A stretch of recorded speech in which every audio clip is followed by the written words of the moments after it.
கூட்டு குடும்பம் ஒரு காலத்தில் எல்லாருக்கு ஃபேமிலியில இருந்தது. ஆனால் இன்னைக்கு கூட்டு குடும்பம் இல்லாமல் தனி குடும்பம் போய் இன்னைக்கு எல்லாருமே தனித்தனியாக இருக்கிற அளவுக்கு மாறிட்டோம்.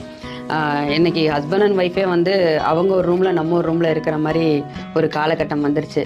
கூட்டு குடும்பம் வேணும் தான், ஆனால் கூட்டு குடும்பம் இனிமே அது சாத்தியமானா கண்டிப்பாக கிடையாது. ஆனால் இருக்கிற குடும்பத்தை கூட்டு குடும்பமாக சேர்த்து வாழலாம். இதுக்கு பெரியவங்க தான் முதல்ல வந்து சப்போர்ட் பண்ணணும். ஏன் அப்படின்னா, கல்யாணம் ஆன உடனே பெரியவங்க இப்போ எல்லாரும் என்ன பண்ணிடுறாங்க அப்படின்னா, இல்லைப்பா அவன் தனியாக இருக்கட்டும், நாளைக்கு ஏதோ ஒரு பிரச்சனைனாலும் அவங்களுக்குள்ளேயே அவங்க பேசி தீர்த்துக்குவாங்க அப்படின்னு சொல்லிட்டு கல்யாணம் ஆகிறப்பயே வந்து என்ன பண்ணிடுறாங்கன்னா, ஒரு ஃப்ளாட் வாங்குறாங்க. இவங்க கொடுத்த சீதனத்தெல்லாம் கொண்டு அங்கே வச்சு அவங்க ரெண்டு பேர்த்தையும் தனியாக விட்டுட்டு வந்துடுறாங்க. அப்புறம் மகன் பிரிஞ்சு போயிட்டான், மருமக கூட்டிட்டு போயிட்டா அப்படிங்கிற ஒரு காலநிலைக்கு வந்து பேசப்படுது. ஆனா அதே தனிப்பட்ட முறையில் அவங்க போய் இருக்கிறப்ப என்ன ஆயிடுது அப்படின்னா, மருமகள் வந்துட்டு நாளைக்கு இவங்கெல்லாம் வரப்போ ஒரு அட்டாச்மெண்ட்டோட அந்த பொண்ணாலேயும் அவங்களால அவங்க கூட பயணிக்க முடியாது. ஏன் அப்படின்னா, இவங்க தான் நான் கிரியேட் பண்ணி கொடுத்தாங்க. அவங்க ஒன்றும் வந்த அன்னைக்கே நான் என் புருஷனை கூட்டிட்டு வெளியில போறேன்னு சொல்ல கிடையாது. அதனால கூட்டு குடும்பம் அப்படிங்கிறது பெரியவங்களால முதல்ல வந்து அங்கீகரிக்கப்படணும்.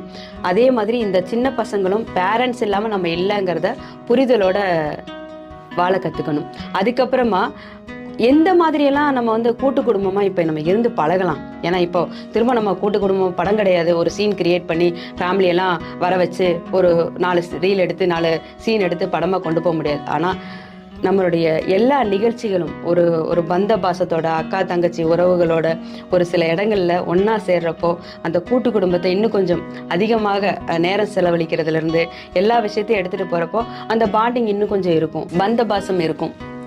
இன்னொரு விஷயம் என்ன அப்படின்னா, குழந்தைங்க அதாவது பிறப்புல இருந்தே வந்து இப்போ ஒரு தனியாவே வளர்ற மாதிரி நம்மளே ஒரு கிரியேட்டிவிட்டியை கொடுக்குறோமோ அப்படிங்கிற ஒரு நிலை வருது. இன்னைக்கு அது நல்லா இருக்கும். என் குழந்தை வந்து என்னட்டே இருக்குது, என் குழந்தை வந்து என்னை விட்டு இறங்காதுன்னு சொல்ற ஒரு தாய் தான் நாளைக்கு இன்னும் கொஞ்ச நாள் கழிச்சு என் குழந்தை என்னை விட்டு ரொம்ப தூரம் போயிட்டான், அவன் வந்து என்கிட்ட அட்டாச்மெண்ட்டாவே இல்லை, எப்படி இருப்பான்? நீங்க ஒருத்தர் வந்து கொஞ்ச நாள் அவனை குழந்தையா இருக்கிறப்ப கொஞ்சுவீங்க, கீழே விட மாட்டீங்க, தூக்கி வச்சுட்டு அப்படியே பொத்தி பொத்தி பார்ப்பீங்க. கொஞ்ச நாள் கழிச்சு நீங்க ஒரு ஒர்க்குக்கு போற பர்சனா இருந்துச்சுன்னா ஆட்டோமேட்டிக்கா கொண்டு எங்க விடுறீங்க? டே கேர்ல கொண்டு விடுவீங்க, அப்புறம் ஹாஸ்டல் கொண்டு விடுவீங்க. அப்புறம் எப்படி அவன் உங்க கூட அட்டாச்மெண்ட் ஆகும்? அது ஒரு நிலையா இருக்கணும், சமநிலையா இருக்கணும்.